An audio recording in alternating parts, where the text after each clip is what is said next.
Vasanthakumar Raman blog YouTube ചാനലിലേക്ക് ഏവർക്കും സ്വാഗതം. ഞാനിന്ന് പറയാൻ പോകുന്നത് കുംഭമേളയെ സംബന്ധിച്ചുള്ള കാര്യങ്ങളാണ് പ്രതിപാദിക്കുന്നത്. വളരെ പ്രശസ്തിയേറിയ കുംഭമേള നടക്കുന്നത് ഹരിദ്വാറിലെ ഗംഗാനദി, പ്രയാഗിലെ ഗംഗ, യമുന, സരസ്വതി നദികളുടെ ത്രിവേണി സംഗമ സ്ഥലം, ഉജ്ജയിനി ക്ഷിപ്രനദി, നാസിക്, ഗോദാവരി നദി എന്നിവയിൽ ഒരു സ്ഥലമാണ് തിരഞ്ഞെടുക്കുന്നത്. 12 വർഷത്തിൽ ഒരിക്കൽ ഓരോ സ്ഥലവും തിരഞ്ഞെടുക്കപ്പെടും. 6 വർഷത്തിൽ ഒരിക്കൽ നടക്കുന്ന അർദ്ധകുംഭമേളയിൽ ഓരോ തവണയും ഏതാണ്ട് 5 കോടി വിശ്വാസികളാണ് പങ്കെടുക്കുന്നത്. ഇത് ഒരു ദിവസത്തെ കണക്കാണെന്ന് ഓർക്കണം. ഓരോ കുംഭമേളയിലും 15 കോടിയിലേറെ ആൾക്കാരാണ് പങ്കെടുക്കുന്നത്. അതുകൊണ്ട് തന്നെ ലോകത്തിലെ ഏറ്റവും കൂടുതൽ ആൾക്കാർ ഒത്തുചേരുന്ന ഒരു മഹാമേളയാണിത്. കുംഭമേളയുടെ സമയത്ത് പുതുതായി സന്യാസം സ്വീകരിച്ച നാഗസന്യാസിമാർ ഗംഗാതീരത്ത് ദീക്ഷ അനുഷ്ഠിക്കും. കുംഭമേള സമയത്ത് പുണ്യനദിയിൽ സ്നാനം ചെയ്യുന്നവർക്ക് ദൈവികാനുഗ്രഹം ലഭിക്കുമെന്നാണ് ഹൈന്ദവ വിശ്വാസം. പാപങ്ങളെല്ലാം മാറി മോക്ഷത്തിലേക്ക് അടുക്കാൻ ഇത് സഹായിക്കുമെന്നാണ് അവർ വിശ്വസിക്കുന്നത്. ഭക്തർക്ക് പാപങ്ങളിൽ നിന്നും മോക്ഷം നേടാൻ ജീവിതത്തിൽ ഒരിക്കൽ മാത്രം ലഭിക്കുന്ന ഒരു മഹാ അവസരമാണ് കുംഭമേള എന്ന് കണക്കാക്കപ്പെടുന്നു. വർഷത്തിലൊരിക്കൽ നടക്കുന്ന പൂർണ്ണ കുംഭമേളയ്ക്ക് ഒരുങ്ങുകയാണ് പ്രയാഗ്രാജ്. ജനുവരി 14 പൂർണ്ണ കുംഭമേളയുടെ തുടക്കം കുറിക്കുന്നത്. ഗുരു അഥവാ വ്യാഴം ഒരു വട്ടം സൂര്യനെ പ്രദക്ഷിണം ചെയ്യാൻ എടുക്കുന്ന സമയമാണ് 12 വർഷം.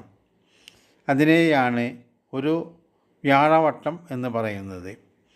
ജനുവരി 14 മുതൽ ഫെബ്രുവരി 26 വരെയാണ് 2025 കുംഭമേള നടക്കുന്നത്. 6 വർഷത്തിലൊരിക്കൽ നടക്കുന്നതാണ് അർദ്ധകുംഭമേള. 2019 ആയിരുന്നു അവസാന അർദ്ധ കുംഭമേള നടന്നത്. ഒരു മനുഷ്യായുസ്സിൽ ഒരു വട്ടമെങ്കിലും അനുഭവിക്കേണ്ട അനുഭൂതിയാണ് കുംഭമേള.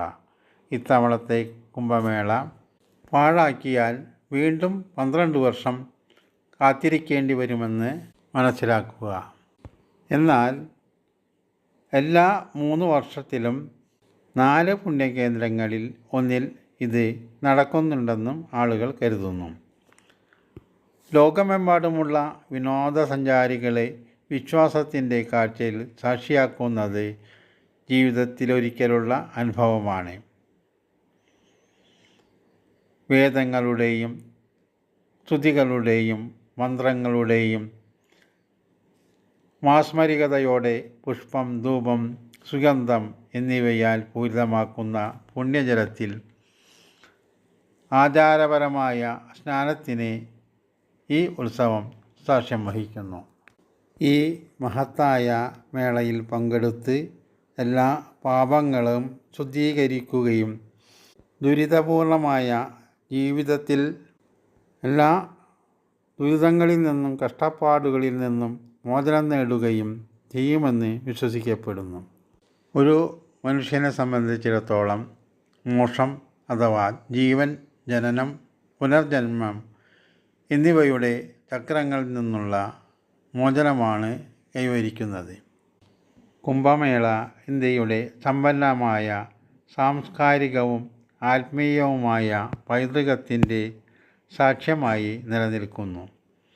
വിശ്വാസത്തിൻ്റെയും ഐക്യത്തിൻ്റെയും ആഘോഷത്തിൽ ദശലക്ഷക്കണക്കിന് ആളുകളെ ആകർഷിക്കുന്നു.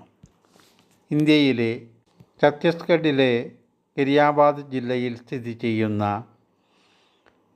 രാജീമിൽ നടക്കുന്ന ഒരു വാർഷിക ഹിന്ദു തീർത്ഥാടനമാണ് ഹരിദ്വാറിലും അലഹാബാദിലും നടക്കുന്ന പരമ്പരാഗത തീർത്ഥാടന മേളകൾക്ക് സമാനമാണ് ഈ തീർത്ഥാടനം. അവരെപ്പോലെ ഇത് ഒരു കുംഭമാണ്. നമ്മുടെ പാപങ്ങൾ കഴുകാനും മോചനം നേടാനും പുണ്യനദികളിൽ കൂട്ടമായി കുളിക്കാൻ ഭക്തർ ഒഴുകുന്നു. വൈഷ്ണവരുടെ ഒരു മഹത്വപൂർണമായ ഒരു കേന്ദ്രമാണ് രാജ്യം. അറിയപ്പെടുന്ന ശൈവധർമ്മ കേന്ദ്രം കൂടിയാണിത്. സമീപത്തെ മറ്റു തീർത്ഥാടന കേന്ദ്രങ്ങളിലേക്കുള്ള തീർത്ഥാടന പാതയിലെ ഒരു ക്യാമ്പിംഗ് സ്റ്റേഷൻ കൂടിയായിരുന്നു ഇത്.